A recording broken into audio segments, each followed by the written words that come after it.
The rainbow sprinkles went in my butthole. She had a friend there that knew a producer at America's Got Talent and took a video of me and sent it in to the producer. And that's actually how I ended up going on the show. I just really have a problem with people who will push people down to rise up. Like, that bothers me. And for years, I've kept quiet about it. I haven't said anything.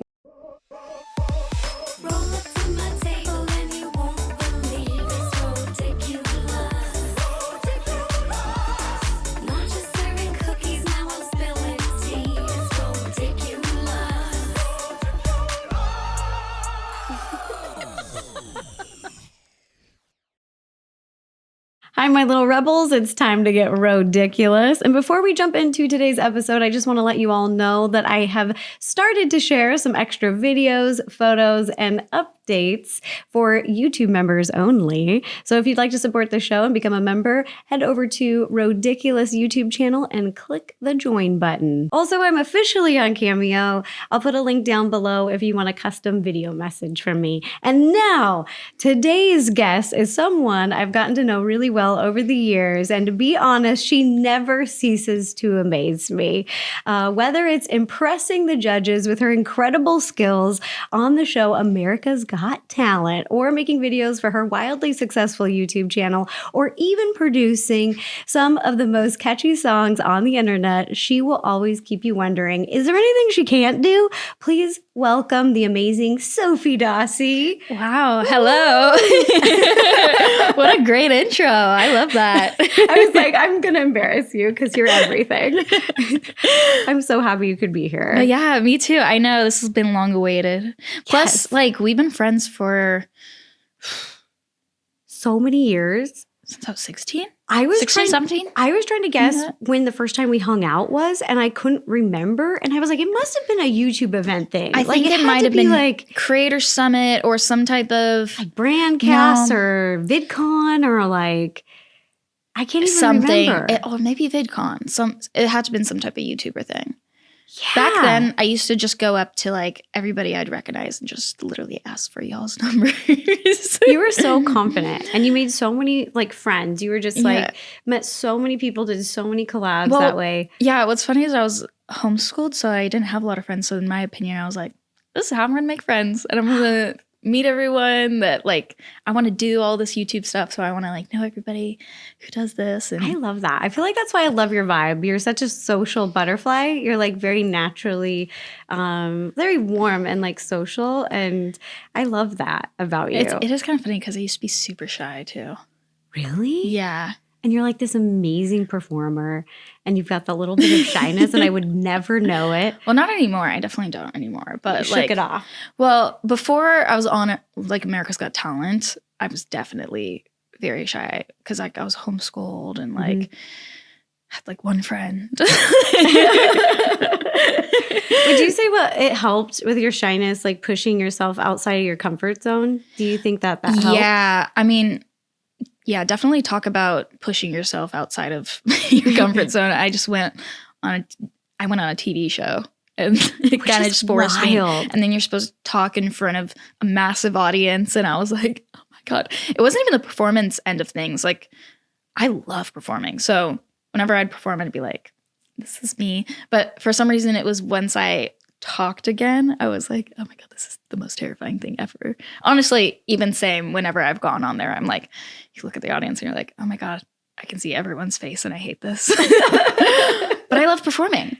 Yeah, you're a great performer. For anyone who doesn't know, you started with contortion. Yeah. And then really grew into and evolved into an entertainer on all levels, which I love. So when you started contortion, when did you decide to take it beyond that, like shooting a bow and arrow? You guys, she shoots on the show, she shoots a bow and arrow with her feet, and the thing's on fire, and she's in a handstand on this thing. I mean, I don't even know how to explain it.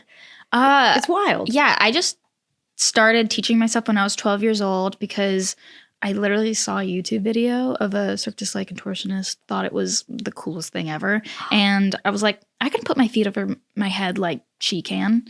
And I remember my mom being like, no, you can't. And then I'd be like, watch me. And I put it over my head and she's like, wait, so does that mean you're a contortionist? And I remember it started becoming an obsession with me where I'm not even kidding, like every day I would stay up to like 2 a.m., like 3 a.m., like till I got a certain trick. Like I was cool. I was a little psycho when I came to that. Like I would not go to sleep unless I got a trick. And it'd be like a trick that I learned that day. And like I just was super psycho with it. And then when I was 13, I saw a photo, like a black and white photo of this Mongolian contortionist, and she was holding a bow and arrow with her feet. And I literally showed the photo to my dad, and I said, "Can we do this?" And he was like, "Yeah." And we went to the store, bought a bow and arrow, and I started practicing in my front yard. And yeah, and then that was me when I was 13. And then when I was 14, I ended up going on America's Got Talent. Badass. And you were a total badass. If you have not seen the clip, I'm going to put a link in the description of the YouTube video if you're watching on YouTube. And if not, I'm just going to blast it out on all my social media because it's incredible. Thank you. Watching you perform that, I could not believe. At first, when you were just doing contortion, I was like, whoa, holy smokes. And then you had the arrow, and I was like, no way she's going to shoot that with her feet. And then literally you set it on fire. I was like, and it's on fire, and it's on fire. You know, it's really funny. When I first did it, like my younger self, like now looking back, I was like, oh, okay. Like I was so blinded by everything. I genuinely was not sure if I was going to make it through. Like I always in my head thought like I'm a perfectionist. So I'm always like things can be better. I can be way better. And so it was kind of funny because like now it's like when I look at my routines, I'm like, okay, why were you thinking that? But like I genuinely awesome. Back then was like crossing my fingers like, please make it through. Yeah. Which is kind of funny because like everybody was like, oh my God, this is insane to me. I guess to me, it was very like, okay. Yeah, because when I was watching, you look so calm, cool, collected. You look like you just do this every day, which you probably do. You train all the time. And I was like, oh yeah, this is just her on a Tuesday. Like this is just, she just wakes up. She's like, do this little stretch. I'm like, this is incredible. I feel like every time I go on Instagram, I see you performing on America's Got Talent. So what's that like? And like, how did you start? Tell me everything. So you tried out for the show, got on the show. They actually called me to be on the show. So basically, I used to do little performances for my mom's friends, like just for fun, like at their like birthday parties or things like that because I loved performing. And one of my mom's friends, I think it was a birthday party or it was like I don't know, she was having a baby shower, something like that, is one of those that I did. And she had a friend there that knew a producer at America's Got Talent and took a video of me and sent it in to the producer. And that's actually how I ended up going on the show. And actually the funny part is I love my producer, John, on America's Got Talent. We love him. I initially didn't want to go on. Mainly because I just was like, I don't know if I really want to go on a reality show. That's just scary to me. What if I get a bunch of no's? Yeah. And he was so persistent and he was like, no, trust me. Like, you're going to kill it. Like, you're not going to get no's. Like what you're doing is crazy. And I was like, I don't know. And it was like last second, it was like, I think the last week of auditions in front of the judges. Yeah. It was like 6 days before. I was like, he was like, this is your last call. Like, please, like, come on. And I was like, fine. And I think I was like one of the last people to go on the stage. So it was a very great decision of mine. But actually the main reason why I initially went on was kind of because I was like, oh, well, maybe if I go on, like more people will like hire me and like it won't just be my like parents' friends. Like I can maybe like do like a few bigger performances and stuff like that. Like I can get out of the baby shower circuit. Yeah. Like we're gonna make this circuit a little bigger. Like people might know me more, where they'll like call me and I can do bigger performances. Like that's the reason why I went on. It was just because I liked performing and I wanted to do like more performances, which is the crazy part of like where I got now, which was because after I was on America's Got Talent, I got Golden Buzzer, made it to the finale. It was such an incredible experience. I had decided to start a YouTube channel because I loved making videos. And I had watched like YouTubers too. Yeah. And I thought it would be so fun And I just wanted to do it because I was like, this sounds fun. And it's something to do. Like I was like 15 years old and I was like, I'm going to make some videos. And I think I put like a few videos out there. And then that's when obviously I started meeting other creators because I started going to events because I started getting invited to those, which was crazy. It's so crazy when you're like new to the space and you go to events. They're so fun. It's so funny because now it's like oversaturated now with like, I mean, being a part of the creator space for so long, but it's like such a fun experience. Like, especially back then, like the whole world was new to me. And, just started meeting other people and kind of like what I did with you. I just literally went up to like everybody and would always be like, hi, I watched your videos. I like them. Do you want to be friends? Let me get your number. Let's film. And like, that's just how I created friends. And I started growing my YouTube channel and doing collabs. And now 7-8 years later. Wow. We're still doing YouTube and live performances. Yes, and now there's more. So now you're also making music. So you've made some amazing songs over the years in music. Is that something you want to do more of?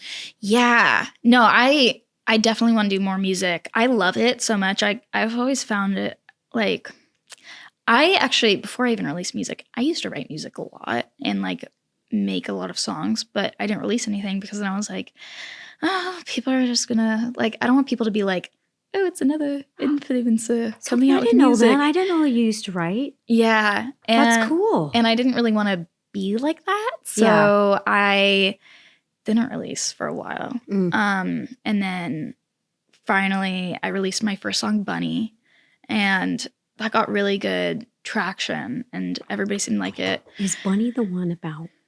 No, it actually isn't. Okay, because I'm, no, it's the I'm second dyslexic, one that's so I about. get a little But confused. a lot of people did think it's about. Oh, okay. No, not that one. Okay. It's actually about a different guy. Oh, okay. Yeah, I was But literally about to ask you, like, how does your life experiences influence your music? Yeah. And, like, we were kind of talking about this on the phone the other days. You were saying that, like, it feels like almost like therapy. Yeah. Like, the second song I released was, well, actually first song too, but second song was about, I think everybody knows it's about my ex. I made it actually, I was not planning on releasing it whatsoever. In fact, actually, there's a version out there that I had to change lyrics. Like, I'm not kidding. Like, there's a version I made, and because I did it kind of just for therapy, and I wrote it for therapy just to, like, you know, be like, oh, this feels good. And I remember my brother was like, Sophie, like, you need to release this. Like, you can't just, like, stay quiet throughout all this. And my brother was the main reason why I said everything and just decided to release it. I love him for that. I really do. That's like being very supportive and like he's empowering you. And I like that. And I think like throughout everything, I like realized how bad everything was. And I was like, yeah, you're right. And it was like kind of funny because I actually heard another podcaster kind of say this. It was weird because like, even though they did like such a bad thing, why do you kind of feel bad? Like, it was weird. But it's like, but I don't feel bad anymore. But like, it's like this weird thing that you like still almost care. And then I felt like, and especially when it was kind of fresh like that. And so even though you shouldn't care. And yeah, but it was one of those like, I need to get this out there. I can't just stay quiet and pretend like someone didn't do such terrible things. I relate to you on such a deep level because I think like working in entertainment for so many years, I've worked in entertainment for almost 2 decades. Even before YouTube, I worked in traditional and I just had so many negative experiences that I just bottled in. Yeah. And I've kept it in for years. I haven't even scratched the surface of like, and I'm like, well, and then people only see good parts of things. Yeah. They don't see bad things. Because I've never talked about it. I'm going to post like all the bad stuff. Like, it's not something that like you want to do. Yeah. And actually, that's why I actually value some creators like who do that. And like, sometimes I'm like, I should probably do that. So not everybody thinks everything in your life is like so amazing. But they think it's perfect. They think it's perfect. They've only seen the highlights. They haven't seen the low parts or the difficult parts or so then, they don't get to see that. I think it was I was like, I'm just going to start really like going in with my songs. And it's honestly therapy to me. I always do it like whenever I'm just honestly, actually probably why all my songs are sad songs, but I always do it as literally therapy. Like instead of a therapist, I'm writing music. I love this. When we were talking on the phone, I started journaling and like writing down my feelings and thoughts, and it's coming out like poetry. And I was like, this could be a song. We could start a girl band, you guys. No, for real. I'm ready. I was like joking about it the other time we were together, but I'm like, this would actually be really funny if we created a girl band. We just need one more girl. Okay, so we're going to have an open casting call right now. Yes. We're looking for one more girl to join this girl band. Who can dance and sing. Yeah. Sofie's the lead. Okay, she's in the middle. I'm on the left or the right. We'll have to figure out what's my good side. I don't know. You guys let us know. Yeah, Is it this side or this side? And we have one rule in the girl band, and that's no drama. Oh, no drama. No fighting. Oh, zero fighting. I don't have time for that, and I don't want that. No, I'm not about that. And I think one of the things I love about you is that you are a fierce competitor because you have so much drive. Like you have so much ambition and so much talent. And no matter what you're doing, you're just like a fierce competitor. And I feel like you truly have love of the game.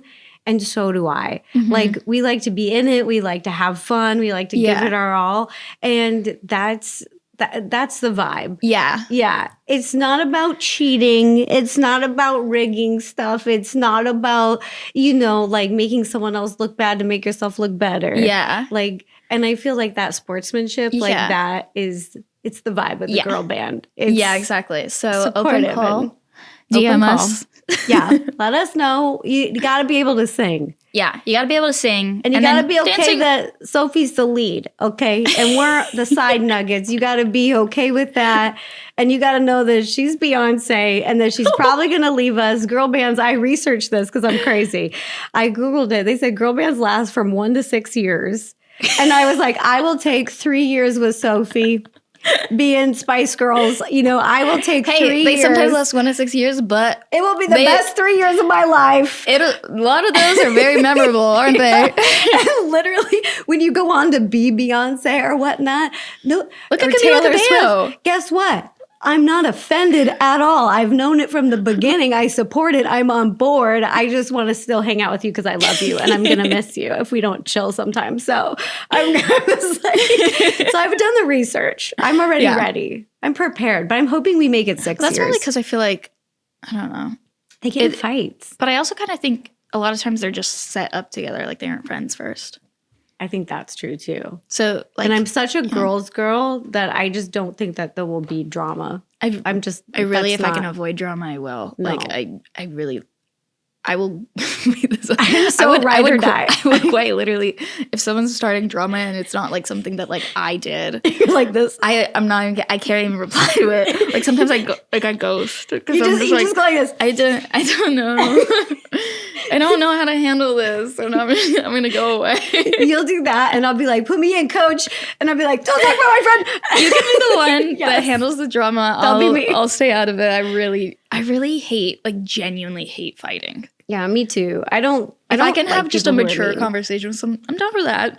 I'm just any fighting thing. I really can't do. I can't handle immaturity, and I can't handle people being fake. And like, if something bothers somebody, I would rather them just tell me. Just tell me straight up instead of like, it. Yeah. Like, you tell me, I fix it. Yeah. Because I'm dyslexic. I have ADHD, dyslexic and ADHD. So there might be something that I do that's like dumb, and I don't know. So just tell me, I fix it. Oh yeah. No, I think most of my friends too. Like we have this agreement. Like if one of us has an issue with each other, we tell each other right away.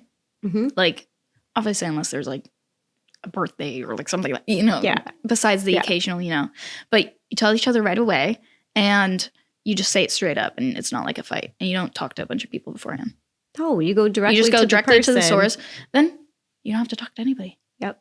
You don't have to be like, I need advice. No, just tell us. Oh, that's what I do. I'd rather somebody be like, hey, I really didn't like how you like said this earlier. Yeah. Or, hey, I really didn't like, I don't know, whatever. Yeah, but like when you did this, made me feel like that. Is that the case? Yeah. Like, just or like being direct. Even if you don't agree with it, like, okay, like, sorry you felt that way, da-da-da-da-da. Yeah. Like, didn't mean it that way or whatever. Like, I way prefer that Yeah, same. I like to be direct because it's just straight up and it's real and it's so much easier. It's no games. It's just the way to go. I like that with my friendships and relationships. Like, I like it to be no games. Oh my God, me too. Like, can I just say, I think I genuinely hate games in relationships. Like, you know how people play like I have some girlfriends that like they'll be like, okay, like I can't answer him back right now. Like, like it's been 2 minutes or whatever. Or like games like that, or even just like, I don't know. But if like you text me and I happen to be on my phone right then and there, I'm replying.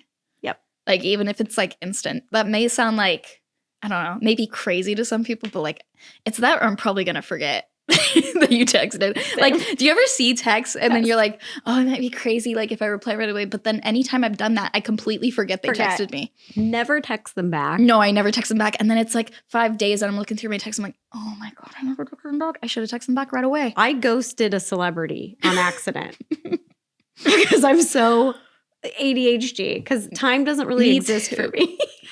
You know, we were emailing and then he sent an email and then I never wrote him back, ever. No, I've done that. And I felt terrible. And the next time I saw him was at one of his premieres. And I was like, hi. No, and then it's like, it's been too long. Yes. And so then you can't, like, even if it's like 5 days, I wasn't on my phone. Like, what are you supposed to say? You're on your phone. Like, everybody's on their phone. It's just kind of like, I'm so sorry. I literally, like, I didn't want to seem crazy, but then now I'm like, no, I'm replying to everyone as soon as I see it. I love that you say 5 days. I ghosted him for a year. Oh my God. How did you even pay attention to? Like, were you like checking back every week? I should probably reply. I should probably reply to this. It was Donald Glover. Childish Gambino. Oh. Yeah, so we ended up going to this hiking retreat together. It was this really like beautiful bougie hiking retreat, like off the grid. I didn't mean to. And he was the nicest person, and we got to have like all of our meals together because at this place it's kind of a hippie thing. Like we have dinner together. It's a group of 15 of us. It's very intimate. And he just gave me great advice. That was when I got my first Disney show, when I was going on that, and he gave me great advice for being on set. And he was like, let's stay in touch. And we had written each other back and forth a little bit. Yeah. And just being really supportive of his projects coming out. And he's so talented. And I ghosted him. I just realized, I looked in my email and his was the last message. And then I had not written him back in a year. And then I saw him at the premiere and he's just like. Did he bring it up? No, it's just. This. Oh my God. So I'm like, does he hate me? I tell my friends, like, sometimes if I accidentally forget to reply, like, I'll tell them, please just double text or triple text me. Yeah, I don't care. Mr. Childish Gambino, if you ever hear this, I just want to let you know I adore you. I am sorry that I accidentally ghosted the emails. That was not on purpose. I think the world of you. And small world, my friend Markiplier bought his old house.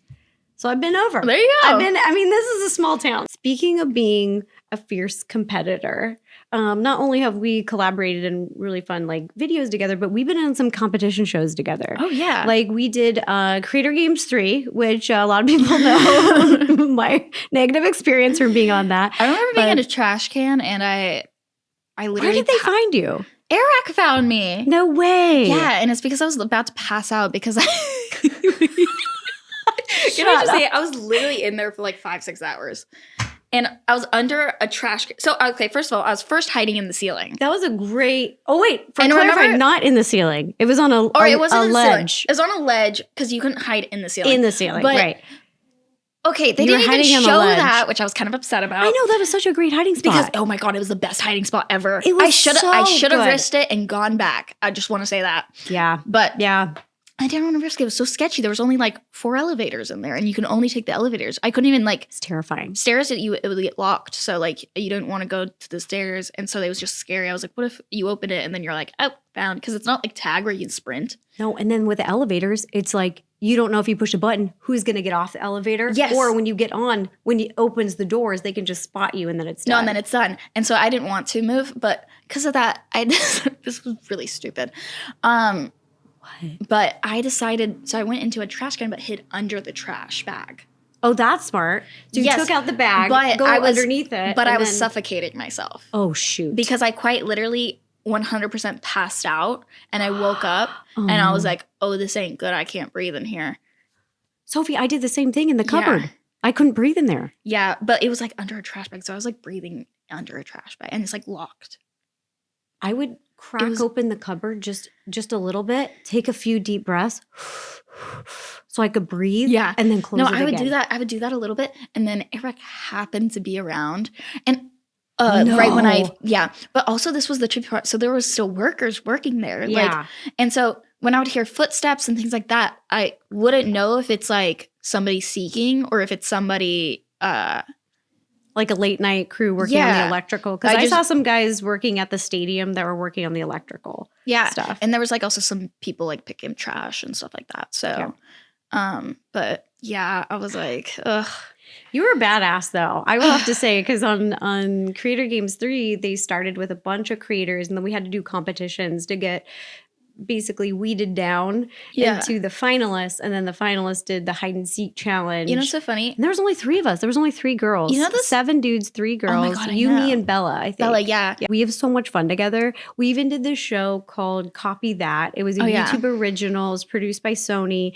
And it was like they took 4 of us YouTubers as the main characters. It was you, me, Preston, and Lisette. Yeah. And it was like we were each from a different kind of like talent background. Yeah. And then we had to challenge each other to do our talent. Yeah. This is a funny story I'm gonna share with you guys. This was hilarious. This is so funny. This is during Preston's challenge. We got disgusting. Oh my God. I mean, so gross. It is so gross. I'm gonna post pictures for YouTube members of this. Is wild, you guys. I can't believe I'm gonna post these, but I'm just gonna do it. Who cares anymore? I'm like, screw it. So here's the story. As during his challenge, he had all these buttons that we had to press. Yeah. And every time you press the wrong button, food got dumped on you. Or slime. Food, slime, all this stuff. I forgot exactly what got dumped on me. Slime. I know you got slime. I think macaroni too. Macaroni. Because I think I remember that smelled bad. Yeah. Because I think it was like it sat for a day. And you know when macaroni sits for a day and it was like soggy. Chunky. Kind of like chunked together, soggy. Yeah. And I remember. I forgot what else was in there. I remember there was spaghetti. I don't know. I think spaghetti. Someone got spaghetti. I can't remember who. I have a picture. I'm going to put it on the screen. Pasta was on me. I forgot. It's been a while. Basically, we had to push all these buttons. Things were dumping on our heads, and then we had to go through this laser obstacle course. So the food that dropped on my head was hot syrup, like a ice cream, like an ice cream. You know, like an ice cream sundae. I think you got all the ice cream stuff. Yeah, I got all the ice cream stuff. So my whole body is covered in chocolate, which I still think was a little bit better than the pastas and the slime. I'll take the chocolate. I mean, literally, I've joked that I want to bathe in chocolate. I did too. I was like, lick my lips, have a little, and then they dumped all these sprinkles on me. Yeah. So I was literally like this little ice cream. And then right afterwards, we're covered in all this goop. And we do this laser challenge. I'm on the ground, you know, trying to like spread, like get low and like spread my leg up all crazy. And you were probably great at this because you're so flexible. Didn't I win? Yeah, you probably won. I'm going to be honest. There's no way I won. And so I'm halfway through. I spread my legs. My butt cheeks separate just a little bit. And this is what happens. The chocolate sauce has run down my back between my butt cheeks. Sauce. And guess what went into my butthole as my cheeks were spread? Rainbow sprinkles. The rainbow sprinkles went in my butthole. I didn't say anything to anyone because I had a microphone on it, and I was like, I'm not going to say anything. I could feel it. It felt like rice, like all these little sprinkles in my butthole. And I was like, oh my gosh. And they were like, okay, Ro, one more interview before you guys shower. I was like, okay, I'll give you 10 minutes, but I really got to go to the bathroom. And they were like, I couldn't go to the bathroom. I'd have to just full on take everything off. They were like, why is she being so antsy? I was like, I gotta go shower. I gotta go shower, guys. In my ass. There's like, I was so uncomfortable, like physically so uncomfortable, but I didn't want to say it because I was mortified. So we shower. I think I remember that too because I remember being like get me first as the interview. I was like, let me interview first. But I didn't want to say why. So I get home and I text Sophie. I think you were the last interview too. That was the funny part. I was like showered and you're like still all gross. I'm like, they're messed up. They were like, we're gonna keep those sprinkles in there. Well, I think it's because you seemed like I've completely forgot the full thing because I have not watched the show in like a while, but I think you had like the better stuff on you. I know. Like you had like the good tasting things. I don't think you really had it. stuff. You had the sweet stuff. We had, I think, like the macaroni, pasta, slime, like stuff like that. Oh. So I think it visually almost seemed like you had the best, but you definitely had the worst. And like literally your hair and Lisette's hair, I was like, this beautiful hair, and there's all this gross oh my food God, it in took it. so long to get out. I know. I'm like in the shower for 30 minutes and it was still not coming out. I And I was do like 4 sessions. I was like, I'll do the rest at home. After I showered, all that crap out of the hair, I was like trying to, rinse my bum, like just trying to like get everything out of there.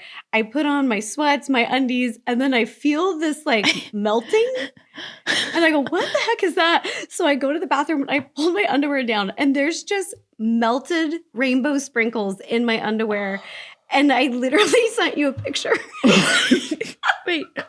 I'm like, do I still have it? This is so old. I'm gonna put this picture on members only, but I literally was, and I sent you a video. I was like, there are rainbow sprinkles melting out of my butthole still. Oh my God, like after the entire day, they're still coming out of there. And I told the producers the next day, and I said, hey, sorry I was antsy. Literally my underwear I wore today. Those are melted sprinkles in my butt. That was just so much fun. And the producers were like, so do you want to win? And do you want to, like they were asking me like all these like competitive questions. And I was like, I just like competing. I have love of the game. And I said, honestly, I'm kind of rooting for Sofie because she's a badass. And they were like, what? And I was like, yeah, I grew up playing sports. So it's like just good sportsmanship. I'm just going to give it my all. But honestly, she's pretty dope. And they were like, we need you to like say that you want to win and you should win. And I was like, nah, it's not my style. I liked it because it was all really silly. It was super like fun. And the producer said, be competitive, but be entertaining, be silly, bring that fun. Yeah. And then Preston definitely did. Like I helped him try to do his dance routine. Oh yeah. No, yeah, he honestly, needed help. Mine was so funny because I think, this is where like, again, I think I get blinded to things because like I do things so much that like I'll see like somebody like do something insane. I'm like, oh, that's cool. But I think it's just because I can do all those things. And so I like I forget what like somebody who doesn't do gymnastics, like contortion stuff and acrobatics. Like I literally like Sophie forget. Brought in some aerial ring. It was like, here, just do a routine on this. We were like, I thought it was like one of the basic moves. This is where I just seriously am blinded to things. Like I need to like check myself. And I like really think like everyone can do the splits. Easy. Like everyone can do a back bend and then like everyone can touch their toes. And then I like realize not everyone can do that, but it's like, I don't know. It's just, I think because my whole family can do it too. And so like, that's why I think I grew up thinking, oh, this is normal. And yeah, because like everyone's athletic and very like a kinesthetic learner. And everyone that I've been around is like, and so I think like, I need to check myself sometimes. You did good though. I really liked your challenge. I tried challenge. teaching you guys as like much as possible. And I think what was really good was like the confidence of it all, of just performing it even if you weren't able to do the moves. Yeah. I think that is kind of like a really like valuable life skill. And just for a performer, like what you do all the time is just not giving up on yourself. And no matter what happens, you just keep going. So I really like that about your challenge. And then for Lisette's, we dressed up as mermaids. Oh my God, we did a makeup challenge to make us look like mermaids. And Preston was being so funny. He was putting like seaweed on his head and just being so funny. I kind of forgot that one a little bit. I remember trying to paint on something though. You had really cute makeup. I loved your makeup for that. For the baking one, I had you guys make a crepe cake. Yeah. And it was so silly. And I wish they would have showed more of the silliness. Oh my God. Because I think we were chucking crepes at each other. Yeah. Because I think they were throwing crepes at each other. We were like trying a food fight. I know, but I don't think they put that in. I don't think that they edited it in either. And they told us to be silly and goofy and like do all this. And then they didn't put that part in. But I wish they would have. I think I remember like me and Preston chucking crepes at each other. And like, I think like we were trying to like ruin each other's crepes. Because I think I was like pretty ahead of everybody at one point. And then I think what they were trying to sabotage me at one point, which was kind of fun. Yeah. And it's all lighthearted, you know. It was so fun. But and then we got like I know. I points. really wish they put that in. That was so fun. No, I remember thinking I'm having the best time chucking crepes at each other. I know. I feel like our mini food fight was like one of the funnest moments in that episode. And I feel like I wish they would put that footage in or had some like behind the scenes at least, like some little clips of it. Yeah, or, like blooper clips or something. That would have been for fun. the memories like that. For the memories, blooper clips would have been fun for that would have made my series. heart happy. Sophie and I ended up as the 2 finalists. So the final episode, they bring Sophie and I in, and now Lisette and Preston are going to be judges. And so they bring in Matt Stonie, who I fucking love Matt Stonie. I was love like his I would watch chill. it. Like, it's the type of stuff that you like watch at night because it's like it's very like entertaining, stuff like that. Can I just say, which was kind of a little messed up. They should have told us this. Yes. They had us have a big lunch. Yes. Like we had a big lunch, and it was like, this was a surprise. So we had no idea he was showing up. And they had us have this big lunch beforehand.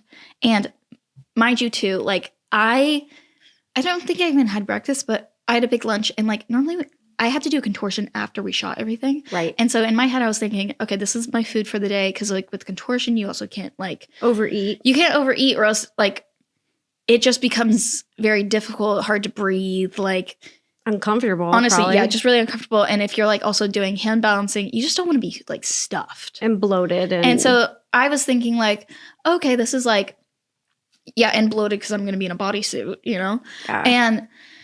And so I wish they would have told us this. Like, I know. I was so frustrated with the producing because what Sophie's saying is exactly correct. So it was a surprise to us. They didn't tell us what the challenge was. I would have loved to do it if I knew not to eat beforehand. Yeah, so we broke for lunch. We did an hour break, and I'm a girl who likes to eat.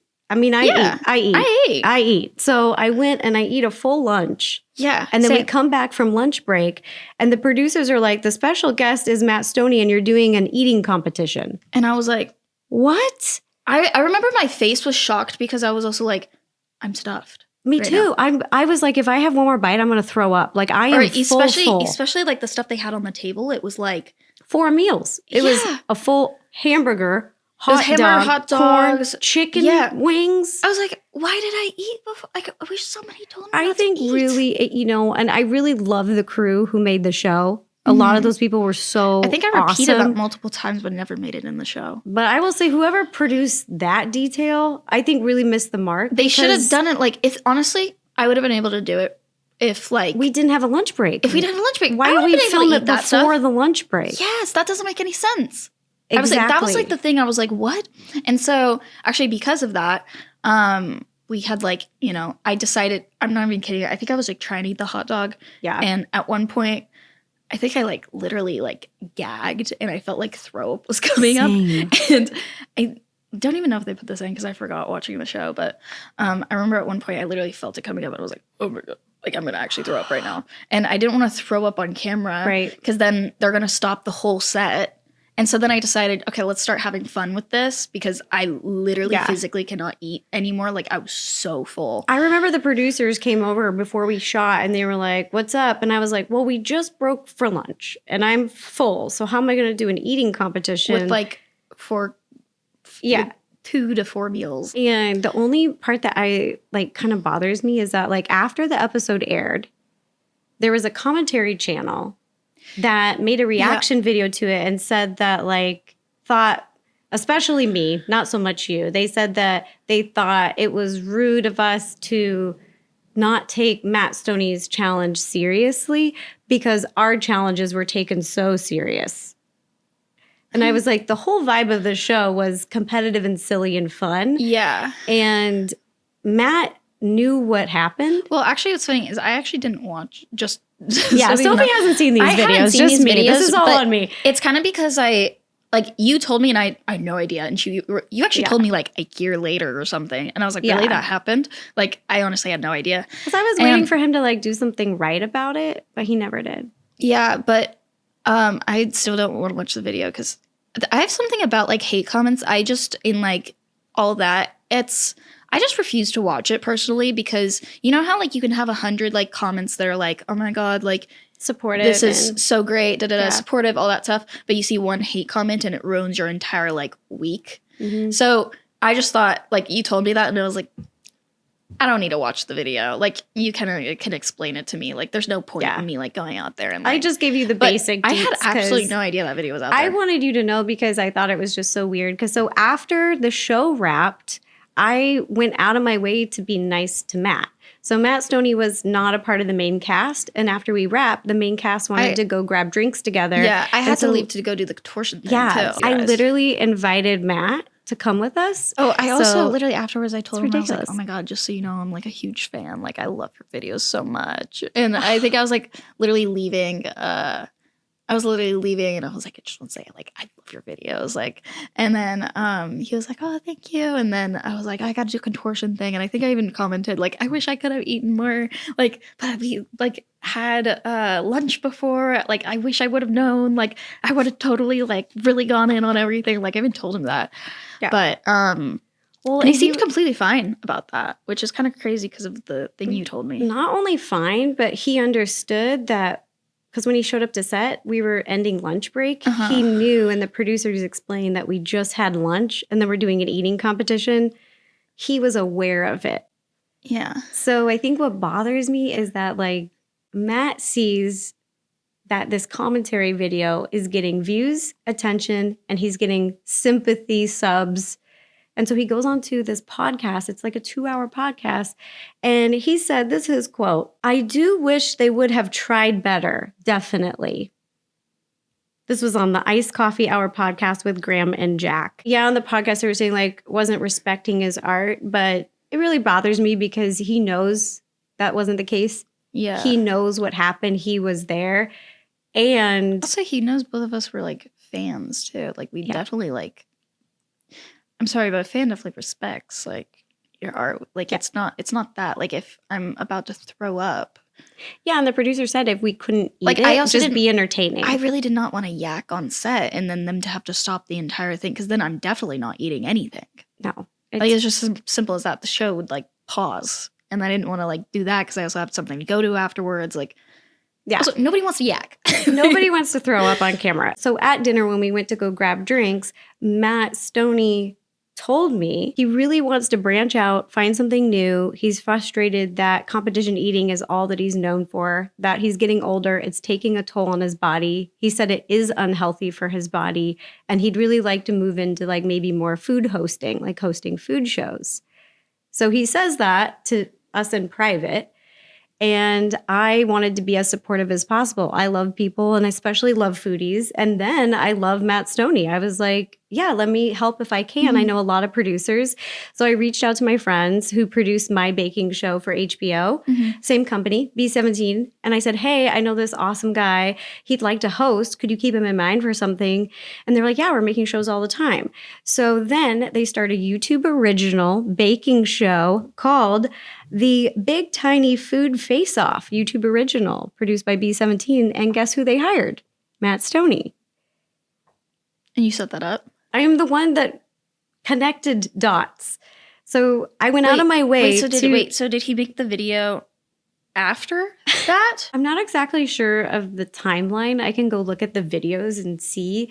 But I think what really just hurts my feelings is that I always give people the benefit of the doubt. I'm always trying to help people, and throwing me under the bus to boost your numbers and some sympathy views. I'm like, come on. You know, I just think that that was so messed up. It really hurt my feelings because I feel like he could have done the right thing and on the podcast corrected it. What really bothers me is being two-faced because like at dinner, he was saying how unhealthy it is and he wants to move away from it, and then going on a podcast and kind of bashing us because we didn't do it as serious as him when he knows what happened. Like, I just really have a problem with people who will push people down to rise up. Like, that bothers me. And for years, I've kept quiet about it. I haven't said anything. I did a very diplomatic post, just said, hey, this is how the producers did it, and it's whatever. But then when he did that podcast, I'm like, why did I help him? You know, it's really funny that you told me that. I think this got brought up because I said something about, oh, I just, like, this was actually like maybe beginning of this year, I was talking to you about it. And I was like, oh, I just saw like Matt Stonie recently. But you know, it was weird. He like, did he forget about like me? Because like I went to say hi and he like ignored me. Oh my gosh, you know where it was? Remember when I told you, I forgot what it was. Vid Summit we were in Palm Springs. Oh, we were in Palm Springs and yes. Was it that? Maybe it was that. Because he was there and you were like, he didn't like say hi to me. And I was like, oh girl, he just went on a podcast and talked shit about us. And I remember I was like, what? Because I was like, I literally went up to him, hey, and he didn't say hi. And I was remembering, did he forget about me? I literally just thought he like forgot. No, and then you told me everything. And then he's riding the wave. So one person made a video criticizing us, not knowing the full story or picture. Yeah. And then it blew up. It went a little viral. I just want to remind everyone listening or watching that competition food eating or drinking is very serious and can be actually very dangerous. The only thing that was replaying in my brain was there was a woman in 2007 who did a water drinking contest for a radio show and she died. What? Yeah, Google it, look it up, everyone. It's a real thing. And I just don't think putting people in those situations is cool. Now, on to a more positive note and talking about another competition you were in, you winner chicken dinner. I saw that you competed in Celebrity Poker Tournament. Oh, yes. And you did that recently. And like, you did really well. Yeah. It was my third time ever playing poker.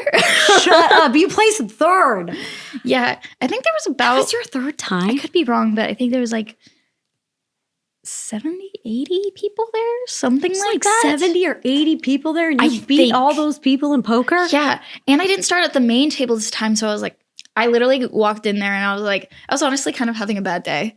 And I was like, some of my friends were like, you're going to win this today. And I was like, I don't know. Like, I was like, I don't know. I'm just happy I'm here. I'm kind of having a bad day today. Like, and they're like, then watch you win this. Like, this is going to make your day. You're going to literally win this. And like, all the like, any like ninth place and above got money.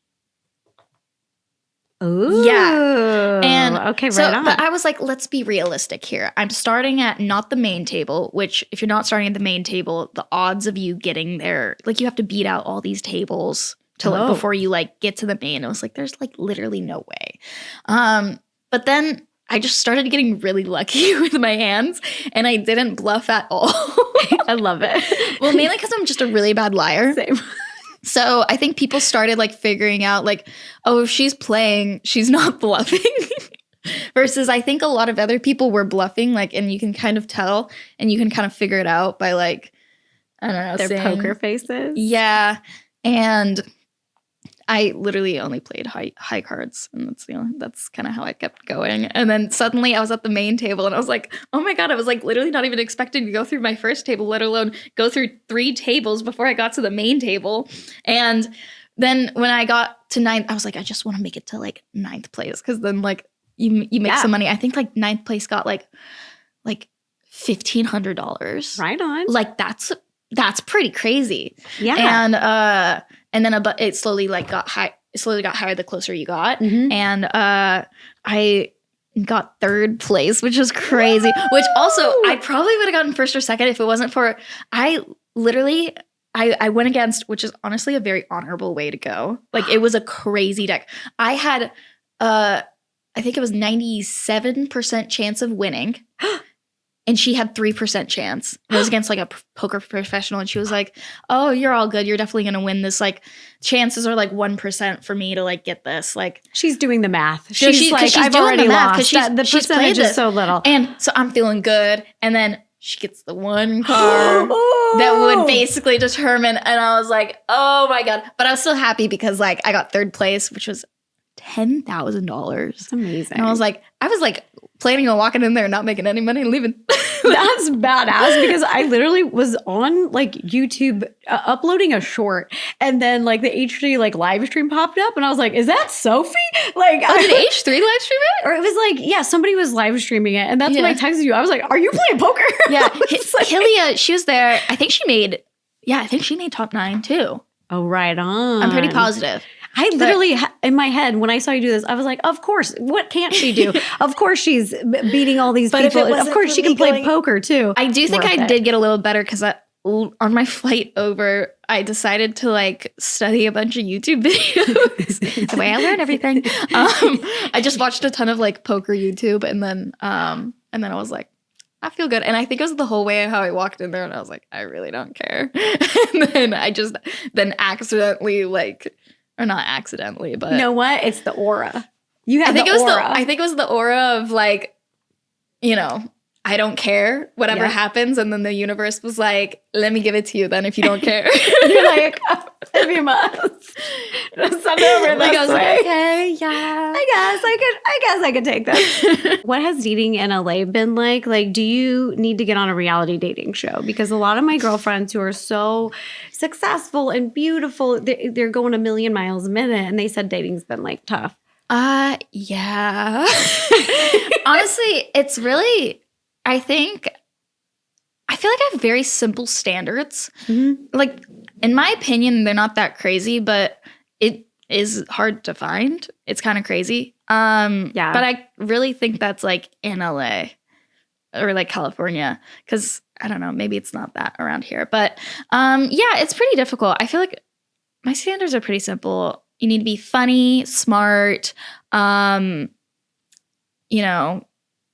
motivated in life with whatever it is. You don't have to be like, obviously nice if you're successful, but like even if you're just like really passionate about something, like really I love to see somebody that's like super into it and like wants to be successful, even if like they haven't even gotten there yet. Like I just like to see the motivation, because I have a lot of motivation for things. And who's very nice, like who like is very giving and like nice. I love that. That's a good checklist. I feel like that's not like that crazy. I feel unless like it is. It kind of has been. I've had issues like before I met Mike, like when I was dating, there was a lot of like I'm a mix between doesn't do drugs. Yeah. That's another thing. Yes. I don't like that. I've never had a hardcore drug. Yeah. I've only had weed. That's the only thing I've ever had, other than having a little drink of champagne or whatever. But I don't know. It's like it is hard to find people like that. There's a very like rare amount of people, and I actually do kind of feel like a lot of like those people I end up being friends with. But yeah, I think just it's kind of difficult, and I think potentially maybe it's just LA, but I don't know. Who knows? But also there are people out there that you just like, Yeah. I feel like when I was dating, I don't know if you've ever run into this, but because you're like an entrepreneur and an entertainer, when I was starting in entertainment and I started to have a little success, I was dating. This is before I had a boyfriend. And there was a guy I was dating, and I'm kind of this mix where I'm an entrepreneur, but I'm also kind of have some traditional values. So I'm like not a trad wife, but I'm also not full. I'm somewhere in the middle. Yeah. Like I like to be very nurturing. I like to cook. I like to clean. Like I like I like to do that. Yeah. But I also have a career. So it's finding someone who's okay with both. And there was a guy I was dating who said he was okay with both, but he started to lose it when I made more money than him. Oh yeah, that is one thing. He got really mean to me, and he started like trying to shame me for it. And he got really, I think the word is insecure. That's definitely what it is. And I told him that he doesn't need to be like that, because our relationship didn't change. The dynamic shouldn't change based on money, because my parents always worked as a team. My dad was like the primary breadwinner, and then my mom stayed home and raised us. But they worked together as a team. It was like if my dad ever were to get sick, like he did with leukemia, then my mom stepped up. So it's like it's a give and take. It's a balance. And they had so much love and respect for each other that it was never weird. So it's just, it was sad, because I was like, I didn't even think that would be. I think you told me about him. A thing today. Yeah. But it was. No, it really is a thing. I've gone on dates with guys, and the dates didn't last pretty long. But not like first dates, obviously, but like, I think it's like one of those things where like it's pretty obvious, like do make money. I don't talk about it, but Yeah. I think sometimes like, you know, I think it'd be like an insecurity thing or something. There'd be like certain things they say and then do that's I don't know if it's an insecurity about it or if it was something else, but I would talk to my friends. They're like, I feel like it's potentially like you being more successful and it ends up being an insecurity and they almost like lash out on you about things. And like, it'll be like, well, you da da da. And it's like, whoa, where did this come from? You know? They snap. And had like little fits of anger and would say things that were just so inappropriate and then later would apologize for them. But I keep thinking, well, is that how you really feel? And it's just weird because like the other thing is like. Or consistent comments of like. Yes. I think sometimes consistent comments is like well, you make more money than me. You make more money than me. And like the passive aggressiveness. And it'd be like passive aggressive about it. Yeah. And it really always bothered me because I never brought up finances ever. And I've been driving the same car for 10 years.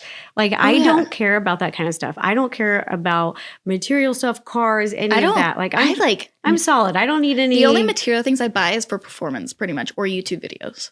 I literally drove my mom's ugly ass minivan to a really fancy restaurant in Beverly Hills. Like my mom had this ugly ass minivan when she first came down here with our family. It was the only thing we could all fit in. So I drove this hunk of junk. Like I drove it straight to that fancy restaurant, valet parked it, no shame, because it's just a car. Who cares? Yeah. Like, and so it bothered me when I was like dating that a guy would think I would care about it. Yeah. He goes, well, you're kind of like fancy now, so you probably care. I was like, no, I don't though. That's the thing. You took me on a date to McDonald's, but you made it really cute. I'm down for that. I know. I really don't care. Yeah. I don't like materialistic things. Like, yes, obviously it can be cute if they have money or whatever. Like, can be cute, but like, I think for the most part, I prefer something meaningful. Like, honestly, a sticky note that has like a cute little note on it. I love that. I prefer something like that than like. I know this is an exaggeration, but like a Gucci bag. Mm-hmm. Like, I'm sorry, I really prefer a sticky note or something like, or just like a little paper that has like, and like, honestly, you don't even need a bouquet of flowers. Give me one flower. Mm-hmm. Like, I feel like I'm not that type of person that's like, because that's the gesture. I just want something meaningful and thoughtful, and that's it. Are there any projects that you're working on that you're excited about? Yes. Tell me everything. Okay, what can you tell us? Coming out? Yeah, what can you tell us right now? So I guess what I'll say is in the beginning of the new year, I'm going to be starting a series on my main channel. Ooh. And let's just say it's going to be one of the, hopefully, when I set this up right, it's hopefully going to be one of the craziest things you'll see on my channel. And it'll have a lot of YouTuber guests, celebrity guests, maybe some TikTokers, but it's going to have a lot of guests. Sprinkle a few of those and they're going to be really, let's just say everyone's going to be facing their fears. So, Dun, dun. Stay tuned, you guys. I'm going to be putting all of Sofie's links down below in the description to like all your social medias. Is there anything else I should link to that people should like check out? Yeah, I mean, my YouTube channel, I'm on Snapchat as well if you want to see the behind scenes of like my videos and my life. It's wild. It's cool. Yeah, Instagram, TikTok. Sometimes when I see you training, I'm like, holy shit, that a human can do that. It's like incredible. It's inspired me. I'm literally going to go start taking tumbling classes again, like those adult tumbling classes to like I'm going to try to get my layouts back yet, but I think it's just going to be at backhand springs. I'm starting flexibility and contortion classes. So I'll have the place of where you can sign up for that on my Instagram. So just follow my Instagram for that. But if you want to, learn how to do the splits and a back bend, stuff like that, or if you want to learn how to do put your feet over your head and do like crazy contortion, you can sign up for all that. That's so cool. Yeah. Because I always, when I was little, I wanted like a place to like learn that. And there was like never like a specific spot. So I just watched videos. And I don't know, I always thought like, oh, I would probably have bought that. So or I would have probably wanted that. So I want to provide that for like everyone. I love this. Thank you all for listening, and a big thank you to Sofie for being here. You are so talented and such an inspiration. I'm just really grateful that people got to learn more about you, and I hope they go check thank you out. for having me on. This was so fun. We always have a blast together. There's a lot of tea. Yeah, we're going to go hang out this weekend. I don't know when this comes out, but we Yeah. have a birthday party. We do. We got to get on a party bus. Oh, yeah. So- wait, when's that? That's That's Friday? Sunday. Sunday. So I have to hydrate. I have to Oh my start God. now because Tila's birthday. I love to have fun. I will match her drink for drink. And she's literally like a decade younger than me. And I'm like, I'm not letting her outdrink me. There is no way. So I match her drink She's for very drink. petite too. So Yeah, she's good. I'm like, she's good. Yeah. I'm training you guys. Here's Yeah. the training. you gotta drink a lot of water. And you guys go check out Sofie's channel. We did a video over there. It's Fill Your Guts. Spill your guts. Oh, spill your guts. Fill your Or guts. fill your guts. Basically, we answer crazy. You can either answer the tea question or say eat an Gross octopus or what was it? Balls. I ate balls. Literally balls. Here's a spoiler, you there was guys. I also- ate animal balls. Yeah. There was lamb balls too. There was a lot of balls and gross stuff. So guys, go check it out. You're gonna get tea or you're gonna get something funny to look at. So Let's just say some things are pretty gross and some things I honestly was very forced to say.